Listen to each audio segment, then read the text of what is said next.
So we're going back to following our old tradition, which is talking about the 9 things I'm not buying in the year of 2025. So we've had this tradition since 2020, even though we did skip 2024. And if you have no clue why that happened in 2024, make sure that you go check out this video over here so that you'll have a little more clarity on what happened last year. But we are back and we have a huge list of items that I have decided I am not going to buy this year. You could hopefully take inspiration from this video and go on to create similar lists for yourself. So the very first one in this list is a very abnormal one which has never happened in any of the previous years, and that is not buying bread. Yes, you got that right. I am not buying packets of bread as much as possible in 2024. And this is because I have finally got myself a second-hand bread maker, and this is something that I wasn't very sure of for years. I was contemplating this for at least 2 years, and finally I decided to invest in this. And I love making bread in that bread maker. It is so easy to make. Again, this is not something that I would recommend any of you to just go buy, because in my house I used to buy at least 1 to 2 loaves of bread per week. That is the amount of bread we used to consume. So hence I believe that this bread maker would considerably reduce the amount of plastic bread packets that came into my home, and I could also know what goes into my bread. That was the main reason I got it. But unless you are someone who consumes bread, crazy amount of bread, I don't think it's for you, because it's a huge machine. It takes up a lot of space in your kitchen, and unless you're somebody who will regularly bake bread, it's going to be a waste for you. And if possible, try and get it second hand if you need it. I am going to try and reduce buying bread as much as possible. I can't promise about Suraj. In case he finds that I am not making it at a certain time, he may go ahead and buy. I personally will not be buying bread, and I will try and make at least 1 loaf every week. That is the plan right now. So let's see next year if this becomes a success. Even if it doesn't, I'm going to count the number of times I will have to desperately get bread. But I'm hoping that's not going to happen. Next one is heels. This is the kind of footwear I have completely stopped wearing. Like completely stopped wearing. I'm a very short girl. I'm a very petite girl. But I do not like wearing heels. I know there are lots of women I know who love wearing heels, but that's just not me. I have never enjoyed wearing it. I've only just cried whenever I've had to wear it. I am not going to be buying any more heels at all. Next on the list is an item that I believe most women have in excess, and this is lipstick. Yes, so unless you are a makeup artist or somebody who enjoys doing your makeup every day or all the time, or at least frequently, I think having too many lipsticks is honestly unnecessary, because most of us don't even finish one single lipstick. All these years, I have just finished 1 lipstick. That's it. So I have enough lipsticks now. I have mostly nude shades, which are my current favorite. I do have some deep colors. I do have some pinks. So I do have enough, more than enough, to probably last me a couple of years. So I don't think that I'm going to be investing in another lipstick anytime.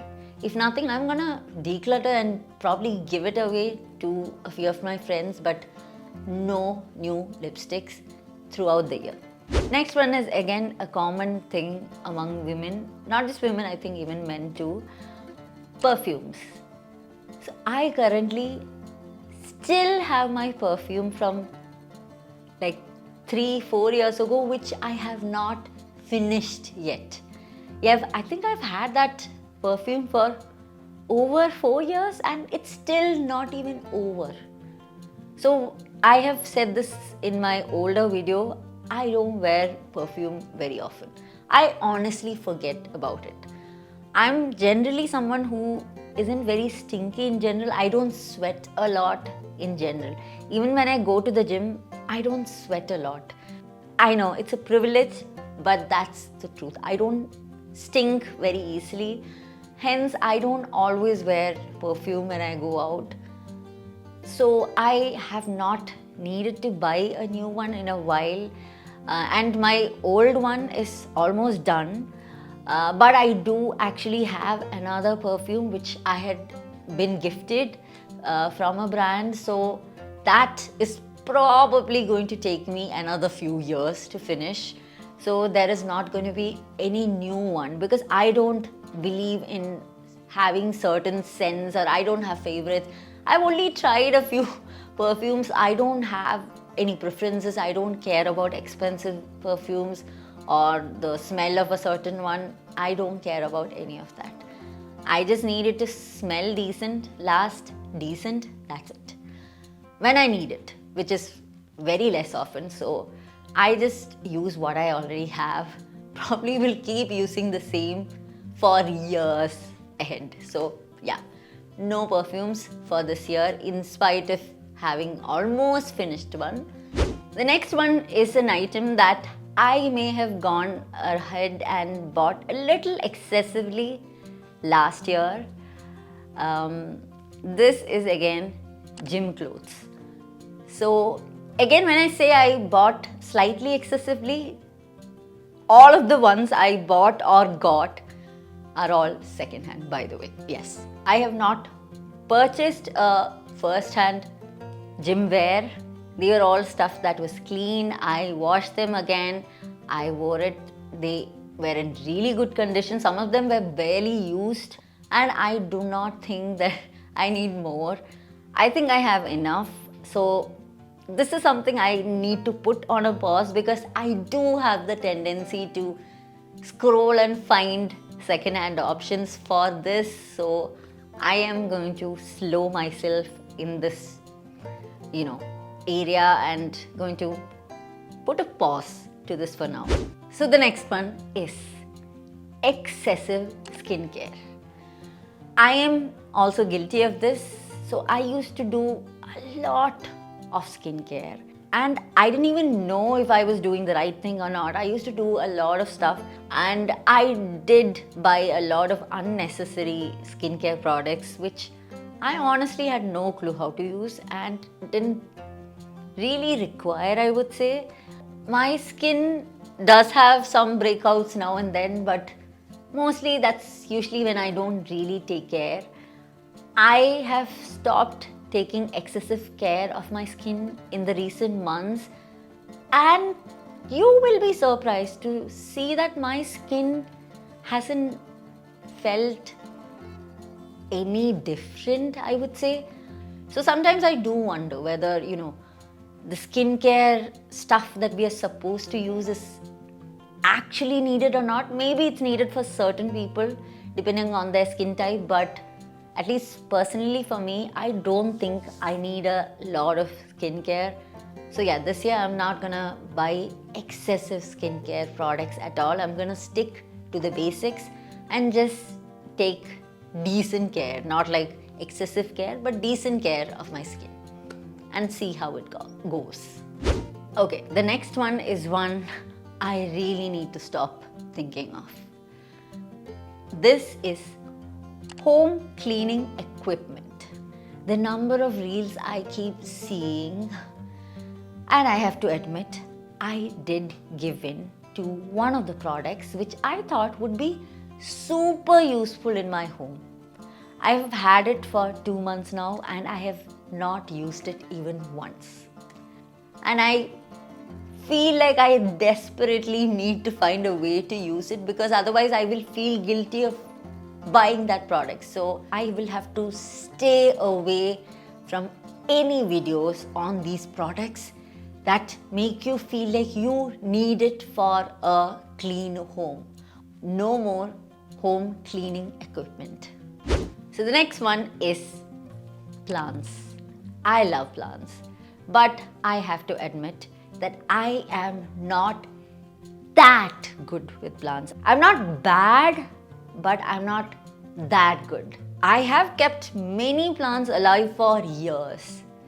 Some of them are still alive, some of them are probably 3-4 years old, but there are still so many plants that I kill that I mostly question, why do I even have plants in the house?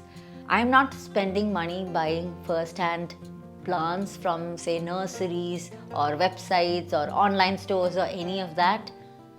Even if I do want a plant, I will try and find if somebody is giving it away when they're moving out. I've gotten a ton of plants like that. Plants is going to be something I have to be careful not to give in to buying, first hand at all. Even if it's, vegetables or, herbs that I really, really, really want to grow, but I'm just gonna, stay away from buying them completely new. The final one is, again, something I am aware is very commonly hoarded in most homes. We are also guilty of hoarding and buying. And this is mugs. It's just two of us, and we do drink a lot of chai in this household. We drink a lot of chai. A lot of chai, yeah. We do drink a lot of chai, but we usually do drink it in 3 or 4 cups max. I'm not saying it's been a complete waste, because just for this New Year, we hosted 6 other people in our home. There were a lot of people here, so we did need a lot of mugs for everyone to have their chai in. So we did need 8 mugs on those days. So we do have 8, and maybe we have another 8. I haven't even counted the number of mugs I have, honestly. But we do have an excessive number of mugs. Even last year, I did get 2 mugs second hand, which I was very proud of because it was very pretty cute ones. Especially to get those second hand is something that you don't expect. So I gave in, and I don't want to do that this year. I think I'm gonna put a stop to buying mugs for a couple of years at least. Mugs are something that I am not buying this year at all. So those were all the 9 items that I will not be buying this year at all. So in the last video, I had asked you to comment and let me know what are the items you thought I would be including in this list. And one of you actually did comment and include a couple of items, although only one of the items actually was a part of my list. So it is Shrutika, who says it could be any new tech, bags or clothes. So I am not buying gym clothes, which comes under clothes. So yes, I will accept that was a right one. When it comes to bags, I have been including bags in some of my previous videos on the snow buy list. But this time, my old bag, which is probably 5+ years old, is starting to show a little bit of tear and wear, a little bit more of tear and wear. So I'm not sure how long it will last, and that's why I didn't include it in this year. But if it does last, I will not be buying a new one this year either. But that's the reason I didn't include that in this year's list. And when it comes to new tech, I don't include that very often because there are always chances that I may need to get something which is a new tech item. There are years when I've not bought any new tech, but there are also years when I do buy it. So yeah, that's why I don't include it at all. I hope that this will help you to set and write a list for yourselves to make sure that you do not unnecessarily spend your money in items that you do not need. Please do comment below and let me know which are the items you are going to include in your list of no buy for 2025. It doesn't need to be 9 items, it could be 1, 2, 5, or even 10 items. Your list may have items that somebody else could get inspired from. So make sure that you let us know your list, and I will see you again in the next video. So until then, bye bye.